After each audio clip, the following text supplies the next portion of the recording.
माया की जादुई दोस्ती। यह कहानी एक छोटी सी बच्ची की है जिसका नाम माया था। माया बहुत प्यारी और समझदार बच्ची थी, लेकिन वह अक्सर अकेली महसूस करती थी क्योंकि उसके ज्यादा दोस्त नहीं थे। उसके माता पिता काम में व्यस्त रहते थे, इसलिए वह अपना ज्यादातर समय किताबें पढ़ने और खिलौनों के साथ खेलने में बिताती थी। एक दिन माया अपने घर के बगीचे में खेल रही थी।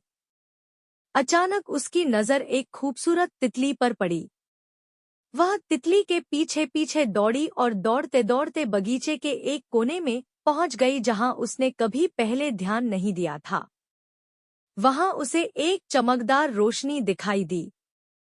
माया ने धीरे धीरे उस रोशनी के पास जाकर देखा। उसने देखा कि उस रोशनी के अंदर एक परी खड़ी थी, जो बेहद सुंदर थी। परी ने मुस्कुराते हुए माया से कहा, डरो मत, मैं तुम्हारी दोस्त हूँ। मैं यहाँ तुम्हारी मदद करने आई हूँ। माया हैरान होकर बोली, मुझे तो पता ही नहीं था कि परियां असल में भी होती हैं।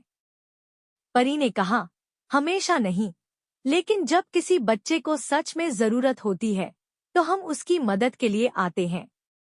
तुम बहुत अकेली हो न, लेकिन तुम्हें अब अकेलेपन से डरने की जरूरत नहीं है। मैं हमेशा तुम्हारे साथ हूँ। माया खुश हो गई और परी से बहुत सारे सवाल पूछने लगी। परी ने उसे अपनी जादुई दुनिया के बारे में बताया और कहा, अगर तुम्हें कभी मेरी जरूरत हो तो बस अपनी आंखें बंद करके मेरे बारे में सोचो, मैं तुरंत आ जाऊंगी। उस दिन के बाद से माया ने कभी अकेलापन महसूस नहीं किया। वह परी उसकी सच्ची दोस्त बन गई थी। जब भी माया को कोई समस्या होती या वह उदास महसूस करती, परी उसके पास आकर उसे हिम्मत देती और उसका मनोबल बढ़ाती।